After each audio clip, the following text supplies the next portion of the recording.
some of what sustainability has done is a bit like colonialization again, where it's just a land grab. I think that the capital markets are fundamentally flawed with the way that they've been set up. I think the greenwashing is probably one of the larger things that's coming out, and understanding where you actually sit from an environmental point of view. We don't want to see organizations lie to us, and we live in a world where we're told, and I don't want to say lies, we're told many masked truths, I guess is the way to say it. And it's not that a company has said that they're not doing it, it's just that they have not said that they are doing it.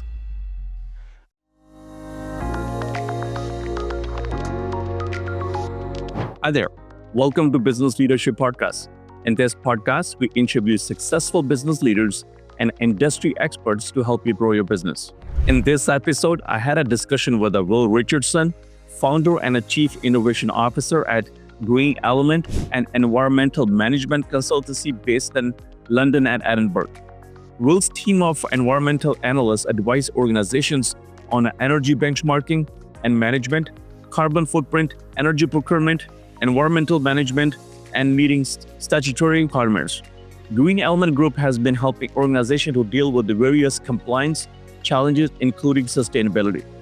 This was very interesting discussion. We talked about various topics on building a company, scaling a business. Will shared his journey and during our discussion, starting a business, and also some of the challenges I had to overcome in order to grow and scale a business, especially in the past few tough economic years.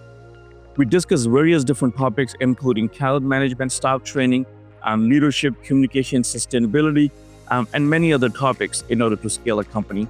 And he's shared some of his challenges he had to go through and his approach to overcome some of these challenges as well. Especially if you are building a technology firm, software firm, if you have a business that has something to do with the technology, I think you're going to draw tons of value out of this discussion. Hope you enjoyed this discussion as much as I did. If you do, don't forget to subscribe to this channel and send us your feedback. Until next time, please welcome Will Richardson. Hi guys, welcome to Business Leadership Podcast. Today our guest is Will Richardson from UK. I got that right this time, Will.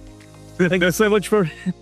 I'm looking, you've been helping companies building software with the environmental side. I'm looking forward to learning from you, looking forward to our discussion. Thank you so much for time. Brilliant. Well, thanks for inviting me along. Okay, you're welcome. So if you walk us through what the Green Element Group, your company, what's the problem you guys solve, and what do you guys do at the core when it's software development? So we've been solving sustainability issues since the early 2000s. So we've been in business for coming up to 25 years now, helping organizations reduce their emissions. Now, there's a number of reasons why an organization would want to do that. And interestingly, over the past 2 decades, that driver has changed and also comes back as well. So when I first started doing this, one of the main reasons why organizations wanted to work with me and the business was to save money. They looked at sustainability, reducing environmental impact as a really good way to reduce cost and increase the bottom line. Over time, that's changed to a more altruistic driver. So you had the younger and older members of the team, probably more people-centric, just wanting to do it because it's the right thing to do, because there are many people around the world that are being really impacted by climate change, and they wanted to be a part of the solution, not a part of the problem.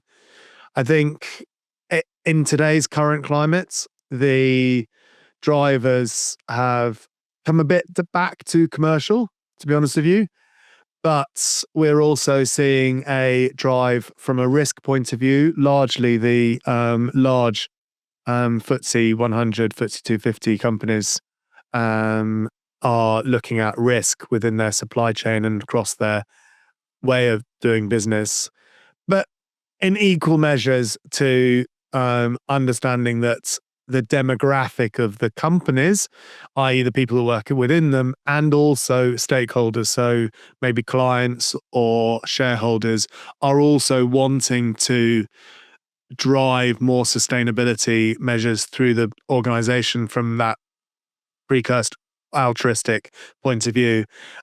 But so you're seeing it more well-rounded, but you do see some getting bigger drivers and others.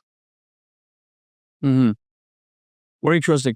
But at the core of this, what is your problem? Software solves the problem. Does it allow you to measure it? Does it allow you to manage it? Does it allow you to put up benchmarks? Compared with others. Like, what do you guys do with software? Yeah, so with that overarching theme of trying to reduce your emissions, what you need to do is you need to be able to understand those emissions in order to reduce them. And for the first 15 years of doing this, there was no software out there that could help you with that reduction strategy, with that benchmarking. You're quite right. We do a lot of benchmarking and looking at your whole emissions. I'm not going to go into too much technical detail because I don't know what the audience knows, but so everything that you report on. And so I said to the team, let's actually explore an option of us devising a database in-house and start to use that for our clients. I started talking to people within the industry, and because I've been in the industry for so long that I class many of them as both professional peers and friends of mine, and they all said, yeah, we probably do need something like this because we're getting asked more and more to report on emissions, etc. So Compare Your Footprint was born, and over time we have enhanced the project. It is a project, I guess, but product. But we've seen many competitors come into the marketplace as well. Which is endorsing to you as a first mover because you realize that you're not completely nuts and you are actually on the ball and you're kind of on the money, as it were. So yeah, that's really what drives us. Got it. Do you guys get into environmental studies as well? Is this a part of your portfolio, or that's something out of the loop? When you say environmental studies, what do you mean by A that? lot of clients, I deal with a lot of clients. A lot of the mining business, or they go through a lot of environmental studies, where it's it's a study of the land or study of any of those items. So it's mandatory for them. Yeah, in Canada, it's a mandatory for them. It's you're talking about EIA, environmental impact assessment work. No, we don't do that. We are very focused on organizations and the operations of those organizations. And without wanting to go into technical detail, scope 1, 2, and 3 emissions, which is really all of your impact. So almost you could look at EIA and what you're talking about as a precursor to projects going into the environment for organizations, whereas we will look at the back ends. So what it is that they have done after they've gone in. Got it. Got it. Interesting. So, have, I have a little bit of background on a software development. So software development in my mind is very hard skill. It's just a very hard work. Not easy to build a software. Whether there is too many unknowns there. Whether it's a version control, whether it's managing a talent, whether it's standardizing a lot of stuff. It's a hard stuff. So that itself is a hard area to get into. And how did you decided to get into environment? 'Cause that's another little bit difficult area. It's not easy to measure it. I assume that it's not. There's a lot of complications to measure that. So how did you combine those two areas? I was laughing when you said it's hard to go into. You're so right. And I I think I would do it again. I think it's wrong for me to say I wouldn't, but it would have been nice to have gone into this with a understanding, with a view of what was to come and how to build a software. I came from a technical background and a passion to drive change, which has taken us so far. But we have learnt you have to learn quickly with software as well. You can't just, especially if you've had no investment. So we are literally one of the only bootstrapped large software companies out there in the world. We were recently classed as one of the top 20 software providers, reporting software providers in the world by a large professional services organization. I can't remember the name of them now, but which both interested me, but also I was a bit like, you just realize the mountain that you've literally just climbed as a profitable organization. And yeah, I think if you've got a product that works, and you've got a product that can be scaled and implemented through software, and that you're transparent with what it is that you're doing for those initial customers.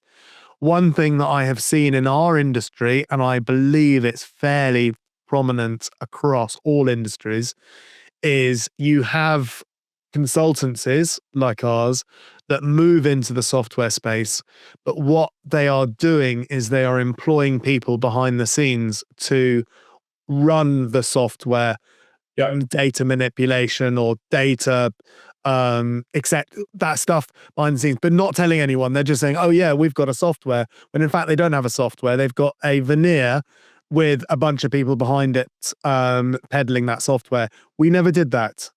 And partly because I didn't realize you could do it, if I'm brutally honest. This is how naive I was when I went into this. But the one thing we did do was speak very honestly and openly to all of our clients, and we still do to this day, because I think working in a field like ours, it's a new industry. It's a new field where you've got lots of incumbents coming in from a variety of different backgrounds, largely the development background, interestingly, and less so technical expertise competitors, which has interested me, but also doesn't surprise me, because probably most people that were in my position would have understood how ridiculously stupid to do what I've done is, and so decided not to do it because they're clever people. Yeah. Yeah, it's not for everybody. It's a lot. I have a huge respect for this discipline software development. A lot of people don't realize what time and effort is put in behind to build a piece of software, and especially when you're building, you're not seeing that income for a long time until that software is developed, right? All the research, all that testing, all the benchmark, all that stuff goes behind the scene, and until they are able to ship the product, you're not seeing anything from on a return, and that's a hard work. Not a lot of industries have that kind of in the process. So people building software, I have a lot of respect. It just is a lot of hard work. You gotta be committed more than building software, as you mentioned, that you're committed to make a real change in the world. If you don't have that kind of value attached to it, you will give up in between somewhere, because it's just a hard profession to be in. Yeah, no, absolutely. I think one of the things that dawned on me was, if you have one customer, it costs, say, £40,000 a month. If you have 900 customers, it costs £40,000 a month. And it was then that I realized what a mountain I was climbing, but equally, I totally got why you get particularly VCs coming in and investing in the space, because once you get at 900 customers for that £40,000, then it's a very good cash cow and really quite a nice profit margin. But then you get into the problems of managing the software, managing the developers, managing the development, managing how your pipeline looks like, whether it's actually complements what you've been doing in the past, or whether it actually goes against what you've done in the past. Are you making your software too complicated? Which I think many software companies do, and they do it badly as well. I mean, I'm not going to name any, but I've just left a large online course platform, and one of the reasons why I left was it's too complicated. They it was brilliant when they set it up, but it became, oh, we need to add this, we need to add this, we need to add this. And that goes on for months or decades. And by the time you finish, you just go, I don't actually know where to start or what to do. And I'm very aware that that user journey needs to be so clear and so precise. And that is what we're trying to do with our software. And if we are adding stuff on, we are making it very simple to use and having add-ons. So you choose what add-ons you want, rather than us just going, there you go, there you go, there you go, and just chucking as much stuff at you as possible. Yeah, so it sounds like adding feature just to make money, not to solve real problems, right? Exactly. You're just adding bunch of bells and whistles. You can do this, you can do this, but what that has to do with the problem you're trying to solve?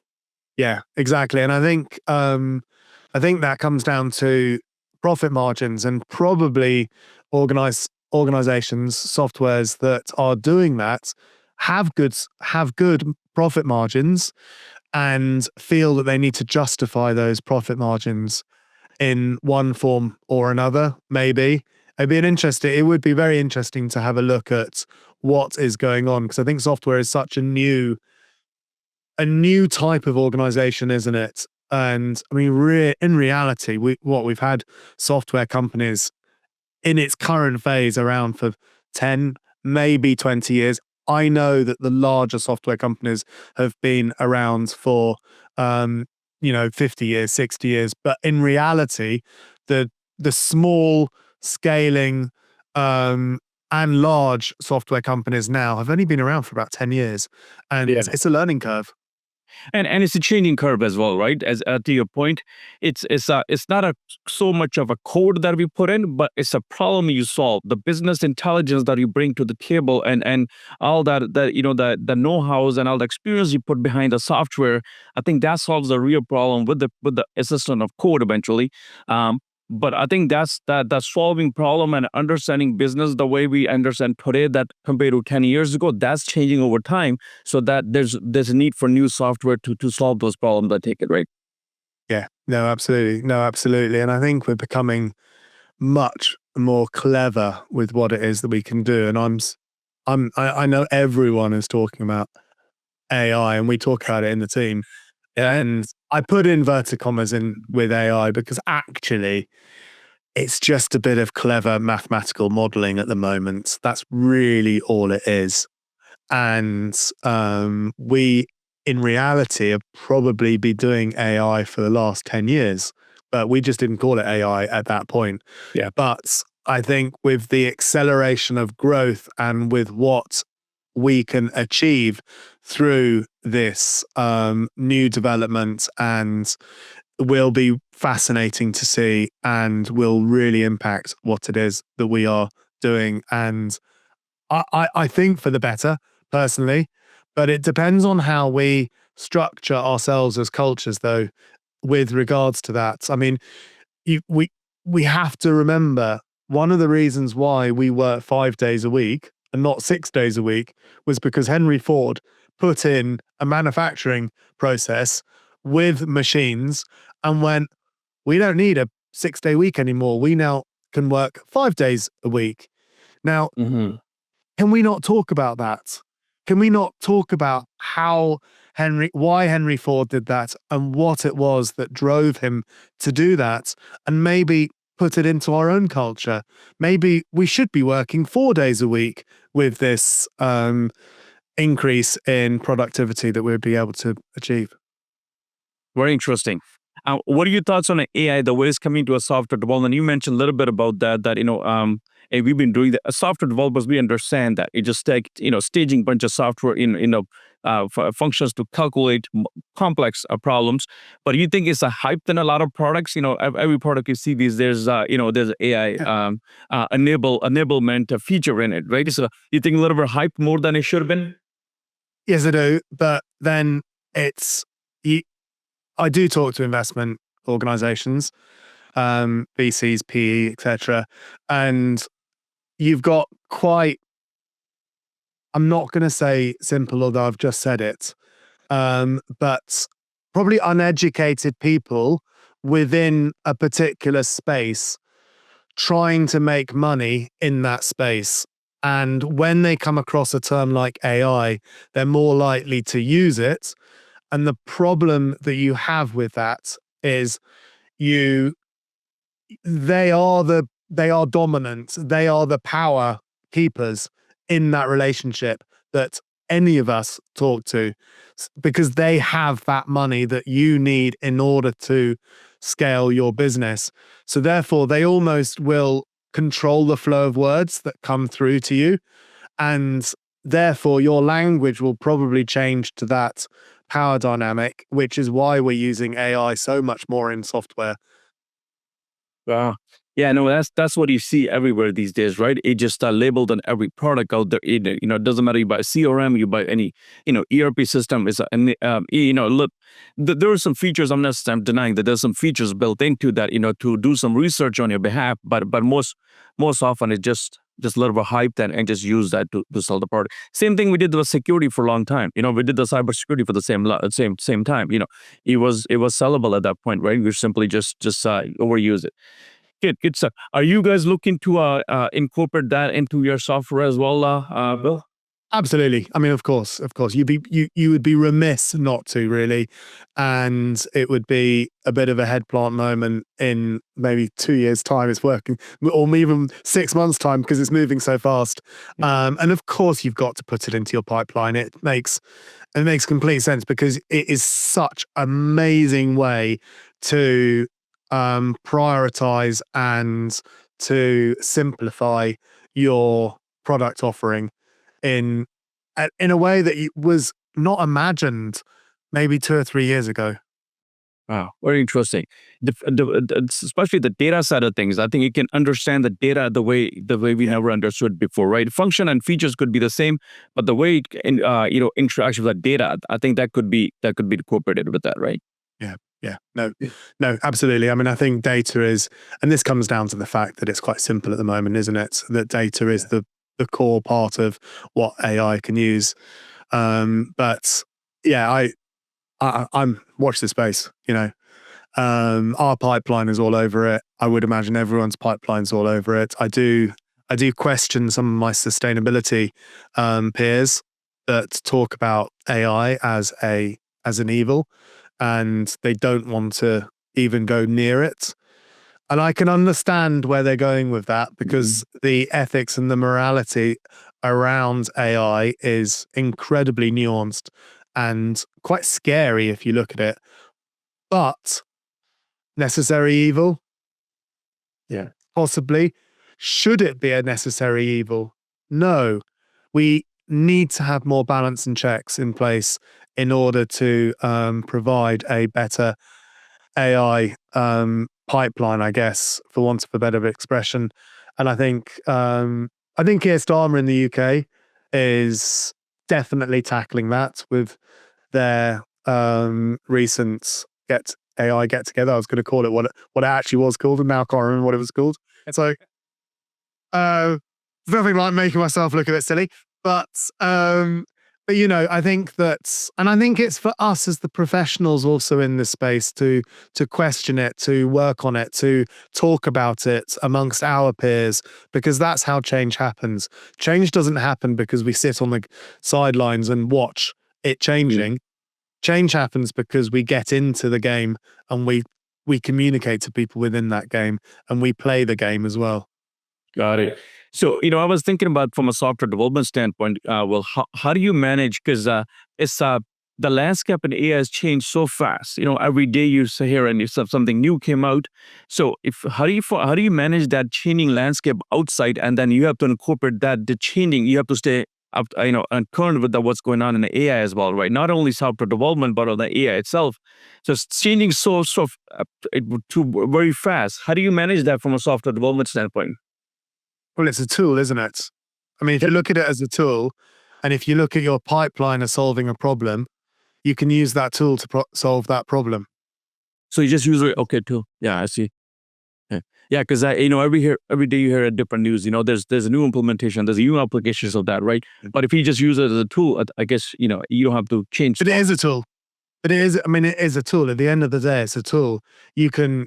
I mean, and this goes back to what I was talking about before about software platforms just starting to iterate to developments and products for the sake of a product development, and that's where AI possibly could come into that. But actually, if you know what your core market, your client wants to solve, and yes, use AI in order to solve that problem. But in the past, historically, we would have solved the problem in a different way, and it would have been a much more expensive because there would have been much more coding involved. It would have just been a different process in the past. And now we can almost develop and solve problems much, much quicker. Yeah, the time would have taken much longer as well. That's the cost, right? Interesting. So let's talk about VCs. I see a lot of VCs in Canada or in the US. I've seen so many scenarios with this, Will, that, software development companies, especially, they go after, they invest a lot of money into it. The person who built the software, he knows the software, the consulting part, and he walks away, and the software company is no longer, it's just downfall from there. What do you see in where you at? Do you see a lot of VCs coming for investments, and they're trying to go after IT industry or service industry or software industry? Where do you see that investments coming from the VCs? We've had a fascinating journey with regards to investment. I think one of the reasons why we haven't taken investment is because we couldn't get investments. We work in a space where software is a part of a service, and it's historically VCs largely have only invested in software only companies and organizations. Our space is too complicated to have software only as it currently stands, and actually AI and other developments will change that over time, but as it currently stands. And I tried to explain that to many VCs over many meetings and just gave up because they just didn't understand the industry. But their argument to me was, well, the likes of Watershed don't have consultancy or services attached to their software, or Normative or Sweep or all these other large invested in platforms. But if you look at what is going on currently within all of those platforms, they are all investing in consultants and a service part of the software. So what they have done is they have got a software that's now moving into the consultancy space because they're recognizing they cannot solve that problem without people as it currently stands. And I think it almost annoys me slightly that we've gone the way that we've gone, because we understood the market so well that we almost made ourselves obsolete by understanding the market and being quite an outlier within that marketplace. That is changing, and I'm speaking to more and more PE firms, that definitely the ones that are actually within the ESG space. So you've got many people that will say they work in the ESG space. You have a chat with them and they're talking about software only platforms, and you're not really in it, are you? But the ones that get it, understand it, and have done their research on the larger software platforms, you realize that, yes, our industry is changing. So I think maybe in 10 years' time, maybe in 1 year's time, I don't know, it depends on how quickly development happens. I think I was reading up about USB ports and how quickly that went from 1 to 2 to 4, it really, really, really phenomenally quickly, now to 80 gigabytes per second. Yeah. And I think that just shows in another way how fast our developments and software can move. Yeah, I'm not expert at your area, but I'm trying to understand. Your software requires a lot of awareness, a lot of user training, a lot of education. How do you do that without a consulting? I mean, any software requires that, and then you have to cater to somebody's business as well to solve the real problems. So how could you even do that without doing a consulting if you can't tailor that to somebody's business and solve the real problem and educate people? Bring that awareness and handhold so they can make the best use of software. I mean, I think that's where the consulting comes, right? Yeah. So you can do so much, and actually you can report on emissions, and you can do the whole gambit of emissions if you've got someone that comes in to use the software that actually understands the scope 1, scope 2, and scope 3 emissions. And without going into too much details, I know I've spoken about those scopes before, but it's it's like your travel, it's your procurement, it's your electricity you bought, your gas you bought, your air conditioning, etc., etc. And they're all divided up into those different scopes. And if you understand that and you understand what it is that you're doing, then you'd be able to use the software quite quickly, and you're enabled already by your prior knowledge. It's when you have organizations that don't have that prior knowledge that have to build up that understanding of what it is that they need to do. But we solve that problem through, we've got a knowledge hub. We have a very clever customer service platform that allows you to be able to ask as many questions as you want through and have them answered automatically, because we have built up such a big database on what it is that people are doing and how people are doing it. And I think that is where you start to see a software only solution. But then when you start to, because every organization is nuanced slightly differently, even if it's within the service-based sector, or if it's in the manufacturing based sector, you will have different organizations reporting on different carbon factors and wanting to understand what it is that they should be reporting on in order to fulfill their supply chain, etc. But as we get cleverer at articulating and the user journey from that software, because we're starting to basically build out your language model is a really good analogy of this. You're really building out that model and that experience in order to be able to catch all organizations and be able to help them with the software only solution. Very interesting. How's been with the talent? I'm not sure if you guys are up against in Canada and the US. I know we are up against, well, especially in Canada, we up against talent. There's not enough talent to for software development or a lot of niche skills. So in the UK, I'm sure you have a lot of access to talent in India and these countries, or in China. How do you up against talent? How do you solve the problem? So we actually work in very close collaboration with a Maltese organization. They have been our software developers in-house for ever since day one, actually. And when we do talk to investors, they're quite surprised about the relationship we have with our development team. We have a contract with them that basically stipulates that as and when we want to bring them in-house, we literally transfer the contract over. The company that runs the development put on a management fee. And the reason why I set it up like this was because I have no experience in running software development teams. So therefore, on the recruitment side, I need to be able to recruit the right people. And if you have no experience of how to recruit someone, then don't start recruiting someone. Yeah. Which is why we use our development company to do all of that. And I know I pay a bit more. One of the other reasons why I also chose Malta as opposed to any other parts of the world was because a developer in Malta is paid the same as a developer is in the UK. So therefore, when we do bring it in-house, we can have a team that crosses both countries. It's not a big difference, yeah. It's no difference at all from a salary point of view. And it also means that we won't get stung with a sudden wage bill that's by bringing people in-house, which is what will inevitably happen at some point. And plus understanding of what you're trying to do, right? Because, you guys are on the same page. There's no language barriers. You guys are on the same page where if you're dealing with the people in the Philippines, sometimes I find, or in India, sometimes you find, even though you speak in English, but it's a different language. The understanding is completely different. It's a second language. It's the cultural differences, right? Yeah, exactly. And the guy that actually runs the development business has his own software that does all payroll stuff, and he is majoritively in the UK as well. So he's over in the UK. I mean, we've got a very close relationship. It's actually quite nice. It's a very nice relationship to have with the development team.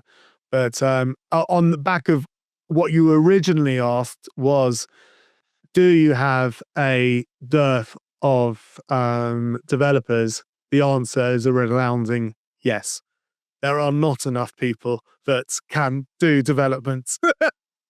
And the way you want to do it, right? They Yeah. should be developers, but bringing them something understanding, and they can follow you what you're trying to do. I mean, that's usually a skill set that's required.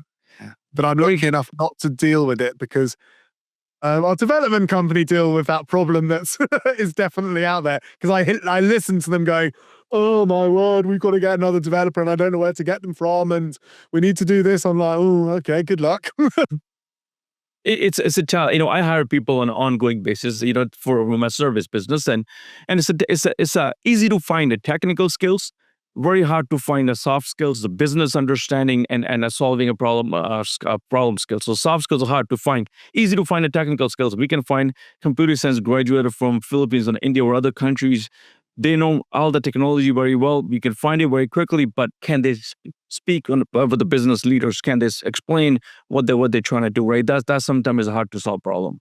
Yeah, yeah, no, absolutely. So let's start with sustainability. So where you see is going, and where you see the future, and this, what are your thoughts on where we are currently in global affairs of sustainability? Where do I see sustainability going? Well, I think there's going to be, oh, for heaven's sake, I think there's going to be much more of a concentrated look at risk and what's going on with risk. I think that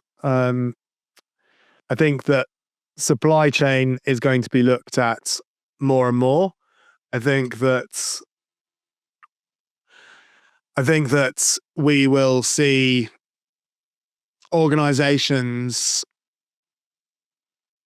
really tackling that reduction strategy. We're seeing offsets not being a part of the solution, and many organizations are recognizing that offsets, for all intents and purposes, are a waste of money, because if you delve into some of the products that you've bought historically from an offset company, they probably don't exist anymore 10 years later, because the geopolitical happenings within the part of the world that you've bought your offsets in has changed, and changed dramatically. Therefore, that's forest, or that particular thing that you had put money into doesn't exist anymore, which I find quite worrying, but also quite challenging at the same time. I, funny enough, recently looked at some of the challenges and upcoming problems, and where the sustainability is going on a recent podcast of our own. We were interviewing many business leaders in a conference called Anthropy, and it's likened to the Davos of the UK for sustainability.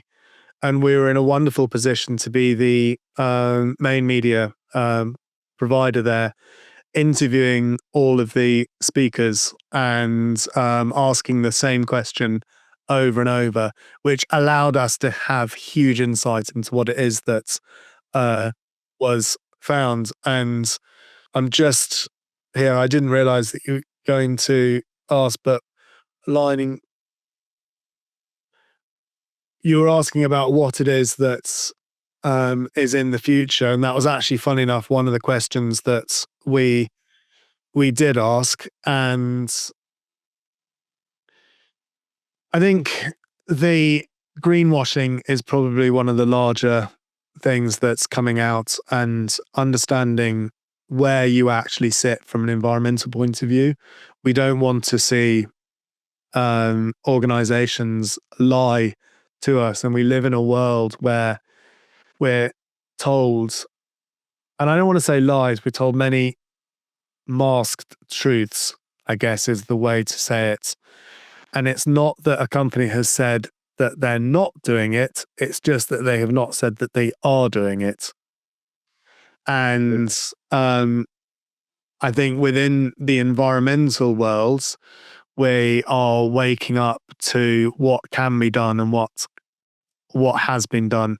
So I think you're going to see much better communications through that.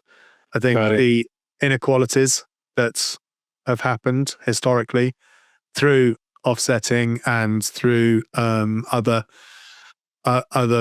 measures of around the world, I think is starting to play into the global marketplace with regards to sustainability.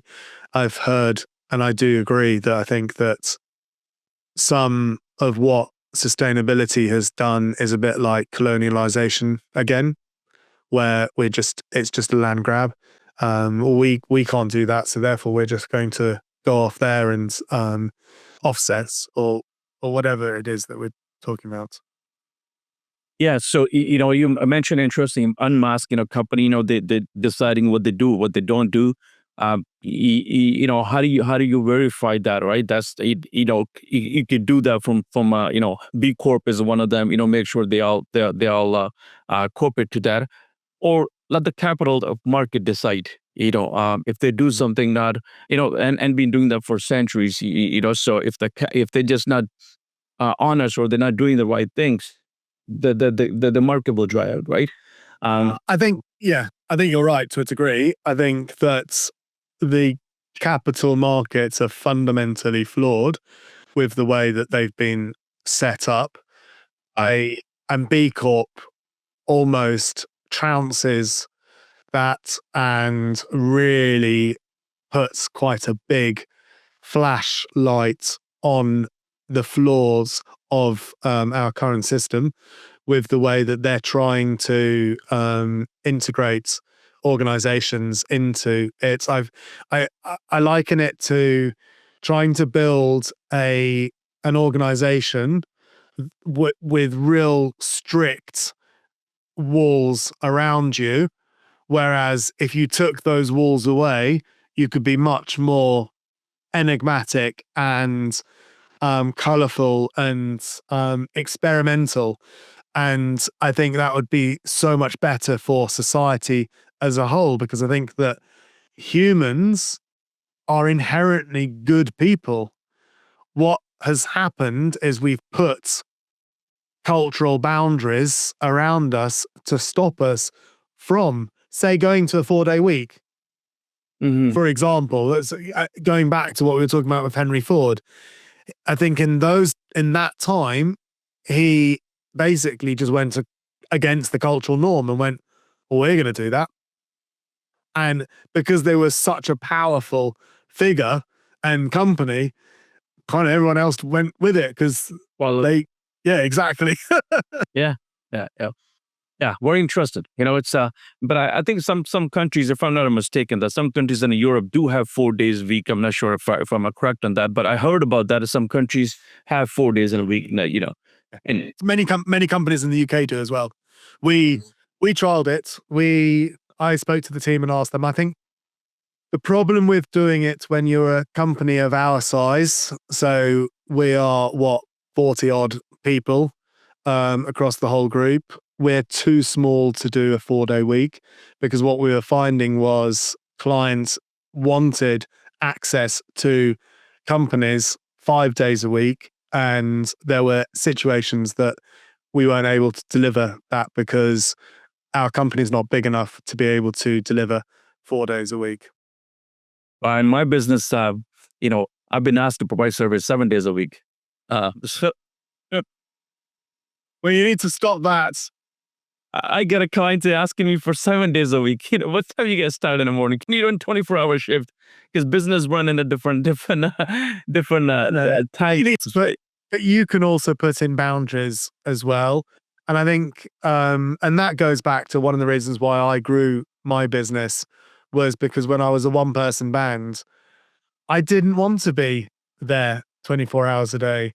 I remember going to Cuba back in 2012, 2013. It was around about the same time as America, as it was opened up to the US.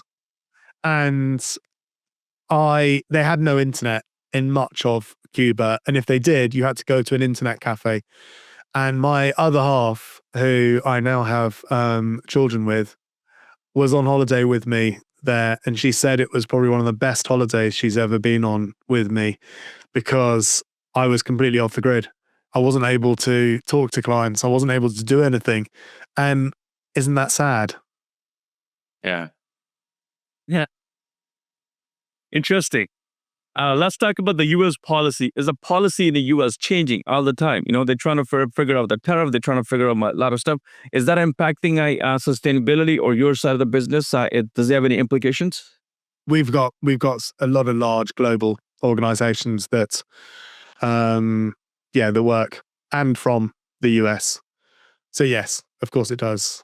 But I think this side of the Atlantic, and I get the impression, and I don't want to put words into your mouth, but I'm getting the impression the Canadians are thinking the same. And the fact that there's even a saying, taco, now, that is he for real? Like Yeah. I don't know. I think that it's all that, and I'm not sure how much impact he's going to have. And I think the more we think like that, the less of an impact he's going to have.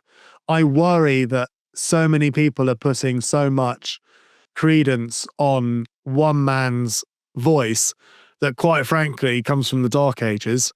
And it beggars belief that we live in a world where we think the most powerful person in the world it thinks and talks like Trump. Yeah, definitely get a power, right? He can change a policy just initials, right? So in making those changes does have an effect globally, I guess, right? Wherever we go. But I think that's going to change. We're seeing. I don't know about you, but I know that the news in Europe is very much of the, why do we rely so much on the US? The US has been very stable up until this point. So therefore, everyone just went with what was ease and what was easy. Because let's face it, the US has been a stable, solid pinnacle of capitalistic society that we do all look up to, because we thought of them as, actually, it works. I mean, there's so many flaws, isn't there? It's biggest flaws. It's biggest in sales or dollars as well, right? Exactly. Globally, right? Exactly. But I think we're all realizing that maybe we shouldn't be so reliant on one country. That is something, as a Canadians, we realize that, what happened recently, that we had about so many of our own issues that we didn't tackle, and we rely on the U.S. And I think one thing made Canadians realize that you got to tackle your own problem instead of depending on them. So I think a lot of our politicians and a lot of business owners in Canada, we are the richest country in terms of our minerals, in terms of our oil, in terms of our gas, and we are poor as a per capita if you look at compared to U.S. So how did that happen? Because we didn't. We have so many laws and so many red tapes not to get our oil from the ground and a lot of other things. So these are our fault as a Canadians instead of their faults. Yeah, yes and no. Yes and no. I think in Canada, you've got a medical system that is really robust, where you can go to hospital and you do get treated if you have your Canada ID card. If you don't want to go through 6 months of wait sometime, I know, but if you look at Canada to my knowledge, doesn't have the deprivation that the US has. That's right. And so that's why I'm disagreeing with you. I think Canada is a much more mature country than the US in many ways. And I remember finding out years ago that there are people in Detroit that literally don't have water. And you just go, that in Western civilization cannot be right, because it's not down to water scarcity. it's down to culture and the system that they are living within. That's why they don't have water, and that's worrying. And you don't get that in Canada. Yeah, no, we don't have that problem. We simply have a problem that we didn't realize that we have so much tariff between province to province internally that before we deal with externally. If you simply get rid of those problems, we don't even have to worry about what other countries can do to us, right? So we had these laws and that there's red tapes not to build a mine here, not to build a companies here. So we had so much of those issues that we never looked into those issues. That I think this dispute with the U.S. force us to look into those issues and start dealing with our own problems. Yeah. Okay. Very interesting. So a lot of business, leaders of, business owners are listening and watching our podcast. People, you already built a software company. There's a lot of people I know. I'm not sure if you're aware of that. We are known for Tech Hub as well in Ontario. We got a lot of young talent, a lot of people looking to build their companies or build their software development. Any word of, a word of wisdom that you want to leave for them if somebody's starting in this journey, trying to build a software company or they have already software company they're trying to solve a problem? It's so hard, isn't it? Because many software companies and the founders of those software companies get booted out at some point because of the commercial way that you have had investment within within your software business. So if you can bootstrap, I think keep it your own as much as possible. Don't run into investment. I think that will teach you two things. It will teach you need to really make sure that model works and you're solving a problem, because there are many software businesses that have lots of investment and they're not actually solving the problem they're meant to be solving because they don't need to solve the problem. When you have a runway that's very short and very tight, you need to solve a problem. You need to be something that people want to buy. And I think that's probably the biggest piece of advice I'd give to someone thinking about this is make sure you're solving that problem and you articulate it in the best way possible and you are actually solving a problem. Yeah, the bigger the problem you can solve, the more rewarding it gets, I think, over the time, right? So as long as if we have a problem that we solve problem in Canada, then we lose our talent. AI is a perfect example. That was developed in one of our university here in Toronto, and then we sold it to U.S. companies. That is a challenge we have, but definitely, when you solve a real problem, definitely there's much bigger rewards that way. Yeah. Good. People want to connect with you. They want to chat with you. What's the best way to connect with you, Will? Either look me up on LinkedIn, Will Richardson, Green Element Group, or sustainabilitysolve.org is another way to come to us. That's our resource hub, or of course, Green Element or Compare Your Footprint. Okay, well, I'm going to include all those links below this video and people can click a button and they can reach out to you. Learn so much from our discussion. You get to understand, your market and the problem we solve and hoping people guys got a value out of our discussion. And thank you so much for time. It was a pleasure talking to you and we'll talk in the future. Wonderful. Thank you so much for having me on your show, Gurmeet. Thank you so much. Thank you, Will.